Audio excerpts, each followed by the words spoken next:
Welcome to Miss Retro Reads. I'm going to read you a few quotes from the saints. Only God knows the good that can come about by reading one good Catholic book. St. John Bosco.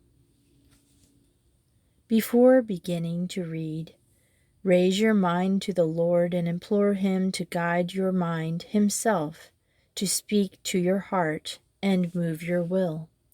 St. Padre Pio. Spiritual reading is the food of the soul, which procures that true and holy joy which is found in God alone. St. Ambrose. When we take up the sacred scriptures in faith and read them with the Church, we walk once more with God in the garden. Have you ever read a spiritual book and it's changed your life?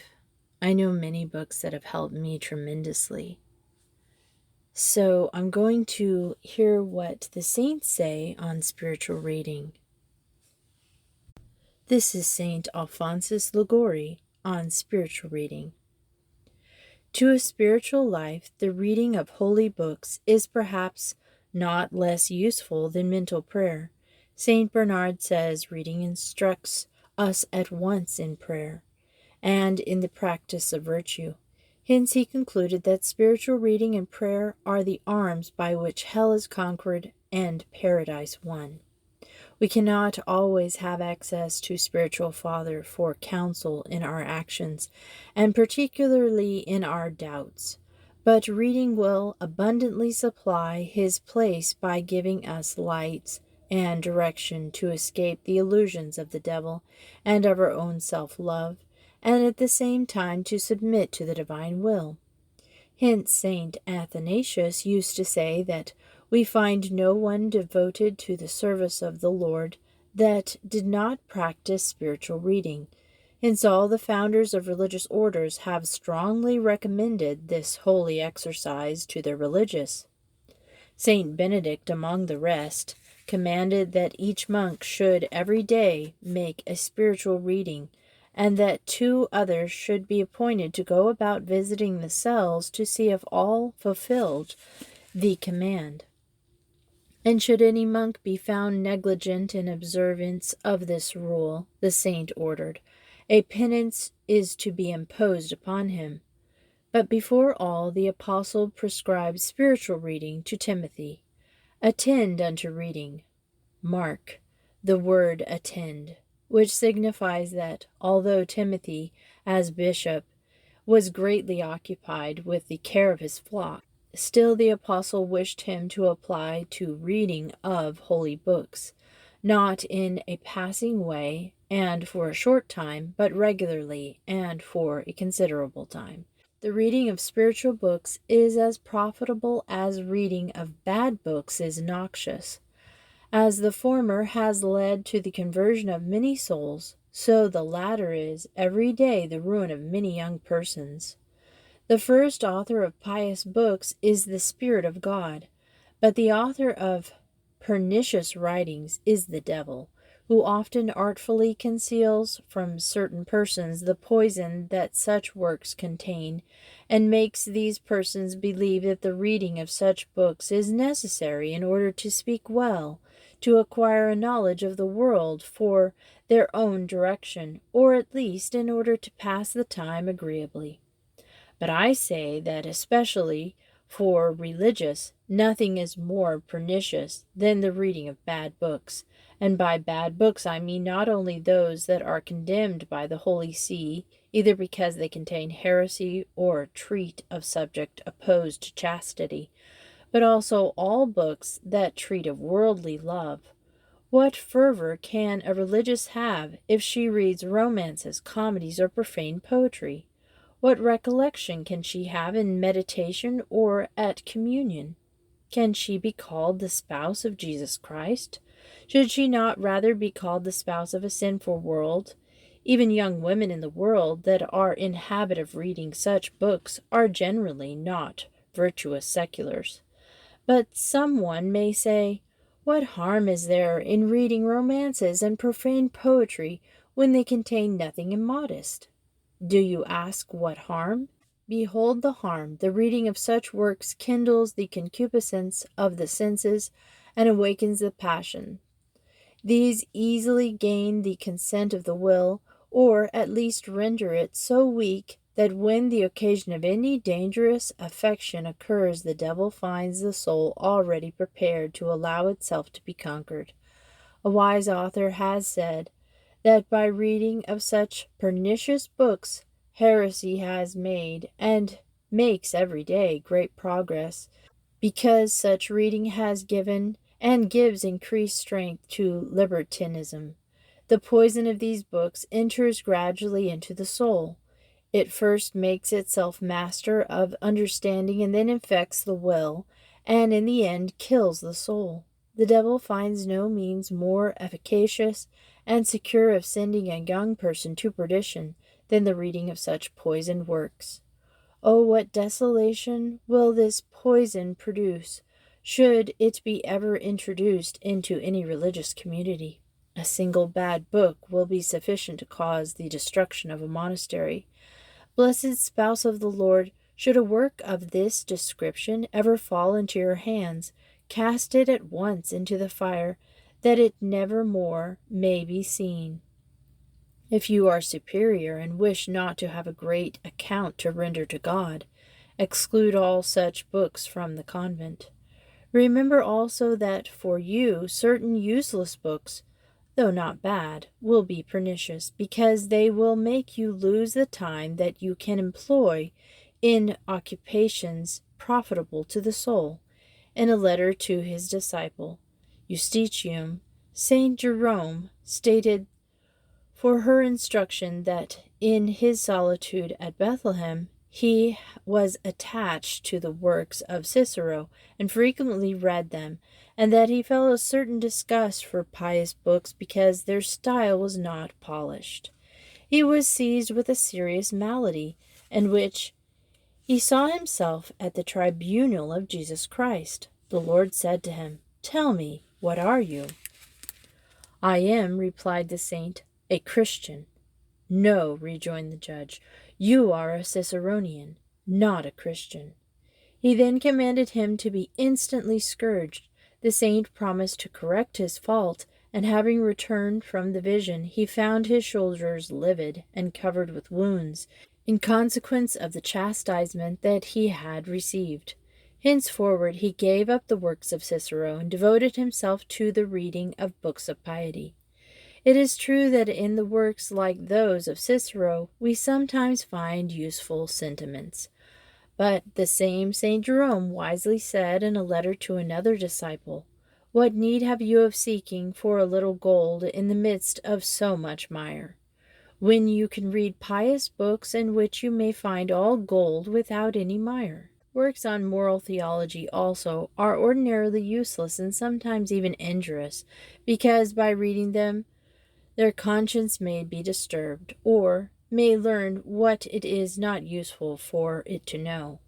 To some, the reading of books on mystic theology may be pernicious, for it may incline them to seek after supernatural prayer, and to abandon the ordinary method of mental prayer by considerations and affections. Thus they may be left without one or the other.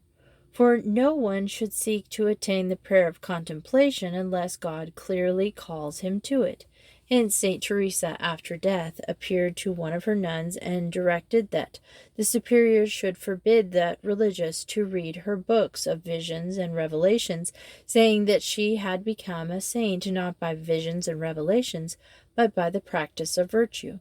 But let us return to the subject and consider the great blessings that the reading of spiritual books bring to the soul. In the first place, as the reading of bad books fills the mind with worldly and pernicious sentiment, so, on the other hand, the reading of pious books fills the soul with holy thoughts and good desires. How can the religious be recollected and filled with holy thoughts that spends a considerable part of the day in reading curious and profane works that fill her head with 1,000 worldly ideas and a crowd of earthly affections. How can she keep herself in the divine presence and offer to God frequent acts of love, of oblation, of petition, and the like? The mill grinds the corn that it receives. If the wheat be bad, how can the mill make good flour? If you employ a considerable amount of time to reading curious books, will go to meditation and communion, and then instead of thinking of God and of making acts of love and confidence, you will be constantly molested with distractions. For the representations of all the vanities that have been read will be represented to the mind. On the other hand, one that keeps the mind filled with devout thoughts, such as spiritual maxims, examples of the virtues, actions of the saints, will not only during prayer but also at other times be accompanied by those thoughts, and by that will be kept almost always united with God. Saint Bernard explains this by a beautiful similitude in his exposition of the words, "Seek and you shall find." He says, "Seek by reading books of devotion, and in meditation you will find what you seek. For reading puts into the mouth food that is afterwards chewed by meditation." In the second place, the soul that is imbued with holy thoughts in reading is always prepared to banish internal temptations. The advice that St. Jerome gave to his disciple Salvina was, "Endeavor to have always in your hand a pious book, that with this shield you may defend yourself against bad thoughts." In the third place, spiritual reading serves to make us see the stains that infect the soul and help us to remove them. The same St. Jerome recommended Detremaid to avail herself of spiritual reading as of a mirror. He meant to say that as a mirror exhibits the stains of the countenance, so holy books show us the defects of the soul. St. Gregory, speaking of spiritual reading, says, "There we perceive the losses we have sustained and the advantages we have acquired. There we observe our falling back or our progress in the way of God." In the fourth place, in reading holy books, we receive many lights and divine calls. St. Jerome says that when we pray, we speak to God, but when we read, God speaks to us. St. Ambrose says the same. We address him when we pray, and we hear him when we read. In prayer, God hears our petitions, but in reading, we listen to his voice.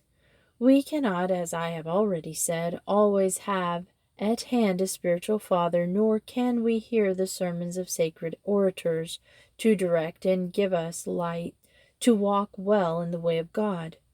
Good books supply the place of sermons. Saint Augustine writes that good books are, as it were, so many letters of love that the Lord sends us. In them he warns us of our dangers, teaches us the way of salvation, animates us to suffer adversity, enlightens us, and inflames us with divine love. Whoever then desires to be saved and to acquire divine love should often read these letters of paradise. How many saints have, by reading a spiritual book, been induced to forsake the world and to give themselves to God?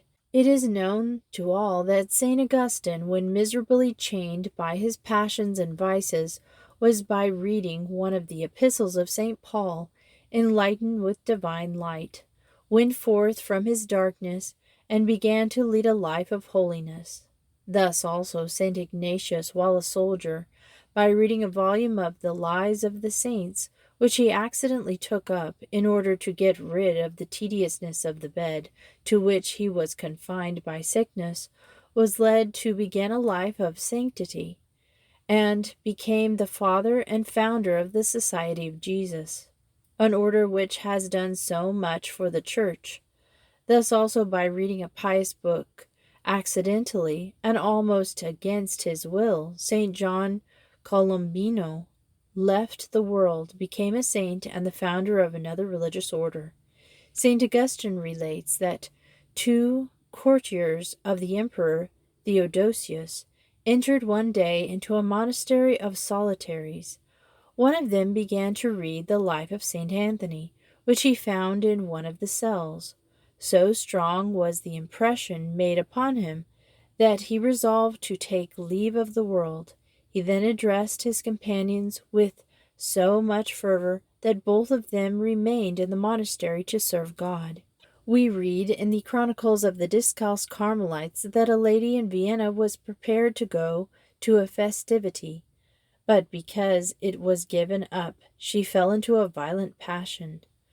To divert her attention, she began to read a spiritual book that was at hand, and conceived such a contempt for the world that she abandoned it and became a Teresian nun. The same happened to the Duchess of Montalto in Sicily. She began also by accident to read the works of Saint Teresa, and afterwards continued to read them with so much fervor that she sought and obtained her husband's consent to become a religious and entered among the Discalced Carmelites. But the reading of spiritual books has not only contributed to the conversion of saints, but has also given them during their whole life great aid to persevere and advance continually in perfection. The glorious Saint Dominic used to embrace his spiritual books and to press them against himself, saying, "These books give me milk, and how except by meditation and use of pious books were the anchorites enabled to spend so many years in the desert, at a distance from all human society? That great servant of God, Thomas à Kempis, could not enjoy greater consolation than in remaining in a corner of his cell with a spiritual book in his hand. It has been already mentioned in this work that the Venerable Vincent Carafa used to say that he could not desire a greater happiness in this world than to live in a little grotto provided with a morsel of bread and a spiritual book.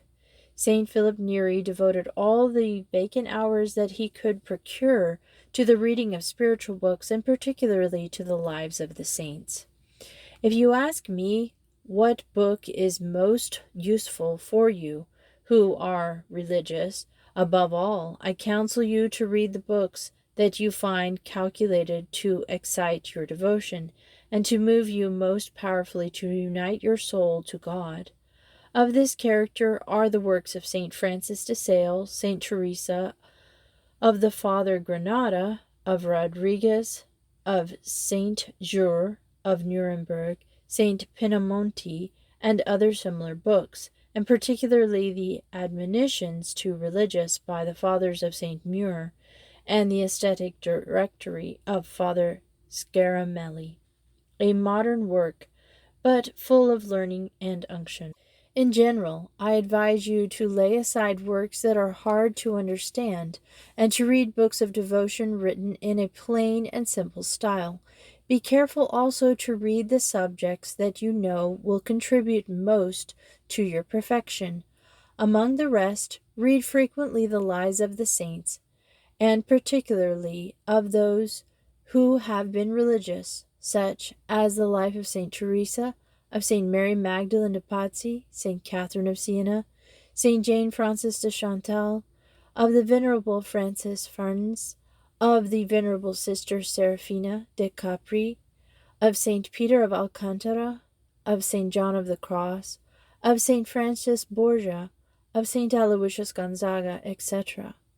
Read frequently the lives of the holy martyrs, particularly of so many holy young virgins that have given their lives to Jesus Christ. You can use the lives of the saints, published by Father Croisset. Oh, how profitable is the reading of the lives of the saints! In books of instruction we read what we are bound to do, but in the lives of the saints we read what so many holy men and women who were flesh as we are have done. Hence their example, if it produce no other fruit, will at least humble us with and make us sink under the earth. In reading the great things that the saints have done, we shall certainly be ashamed of the little that we have done and still do for God. St. Augustine said of himself, "My God, the examples of thy servants, when I meditated on them, consumed my tepidity and inflamed me with thy holy love." Of St. Francis, St. Bonaventure writes, "By the remembrance of the saints and of their virtues, as if they were so many stones of fire, he was inflamed with new love for God." St. Gregory also relates that in Rome there was a beggar called Servolus. He was afflicted with infirmities and lived on the alms that he collected. He gave a part to the poor and employed the remainder in purchasing books of devotion. Servolus could not read, but he engaged those whom he lodged in his little house to read for him.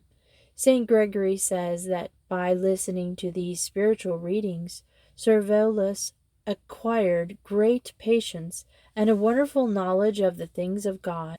Finally, the saint states that at death the poor man besought his friends to read for him.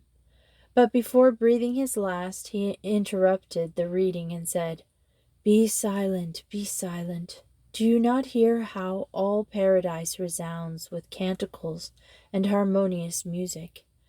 After these words, he sweetly expired. Immediately after his death, a most agreeable odor was diffused over the room, in testimony of the sanctity of the beggar, who left the world poor in earthly goods, but rich in virtue and merits. But to draw great fruit from spiritual reading, it is in the first place necessary to recommend yourself beforehand to God, that he may enlighten the mind while you read. It has been already said that in spiritual reading the Lord condescends to speak to us, and therefore, in taking up the book, we must pray to God in the words of Samuel, "Speak, Lord, for thy servant heareth." Speak, O Lord, for I wish to obey thee, and all that thou wilt make known to me to be thy will. In the second place, you must read not in order to acquire learning, nor to indulge curiosity, but for the sole purpose of advancing in divine love. To read for the sake of knowledge is not spiritual reading, but is at the time of spiritual reading a study unprofitable to the soul. It is still worse to read through curiosity, as certain people who devour books seeking only to finish them in a short time and to gratify curiosity. What profit do they expect to draw from such reading? All the time devoted to such reading is lost time. St. Gregory says that many read and read a great deal, but because they have read only through curiosity, they finish reading as hungry as if they had not been reading. Hence the saint corrected a physician called Theodore for reading spiritual books quickly and without profit. To derive advantage from pious books, it is necessary to read them slowly and with attention. Nourish your soul, says St. Augustine, with divine lectures. How to receive nutrients from food? It must not be devoured, but well chewed. Remember then, in the third place, that to reap abundant fruit from a pious reading, you must chew and ponder well what you read, applying to yourself what is there inculcated. And when what you have read has made a lively impression on you, St. Ephrem counsels you to read it at a second time. Besides, when you receive any special light in reading, or any instruction that penetrates the heart, it will be very useful to stop and to raise the mind to God by making a good resolution, or a good act, or a fervent prayer. St. Bernard says that it is useful then to interpret the reading and to offer a prayer, and to continue to pray as long as the lively impression lasts. Let us imitate the bees that pass not from one flower to another until they have gathered all the honey that they found in the first. This we should do, although all the time prescribed for the reading should be spent in such acts. For thus the time is spent with greater spiritual profit. Sometimes it may happen that you draw more fruit from reading a single verse than from reading an entire page. Moreover, at the end of the reading, you must select some sentiment of devotion excited by what you have read and carry it with you as you would carry a flower from a garden of pleasure. And that's the end of the reading. This is taken from The True Spouse of Jesus Christ by St. Alphonsus Liguori. I have really enjoyed St. Alphonsus Liguori all my life. He's really helped me. And also the works of St. John Vianney. But there's so many saints out there that have written amazing things. St. Thomas Aquinas and St. Augustine, St. Bernard, and so many that I'm leaving out. It's crazy. There's just a gold mine out there. You need to go out and discover it. And you really need to find time every day to read something. If it's 5 minutes, fine. Do 5 minutes. And if you find time to do 15 minutes, even better. 30 minutes would be great. But hey, we can't all do that. And if you can find good books on, say, Audible, you can find some tan books on Audible. When St. Alphonsus was talking about so many people that have converted just by reading a saint story or a good book, I remembered St. Teresa Benedicta of the Cross, or Edith Stein. She was an atheist. She didn't believe in God, and she was staying the night at a friend's house, and in their library they had the autobiography of St. Teresa of Avila. And she read that in one night, and the next day she wanted to become a Catholic. Crazy. I mean, it's not always like that for everybody, but imagine the amazing joy she had in reading that and finding God. Beautiful. I hope you have a wonderful Sunday, and thanks for listening to Miss Retro Read. Hey, get out there and start reading.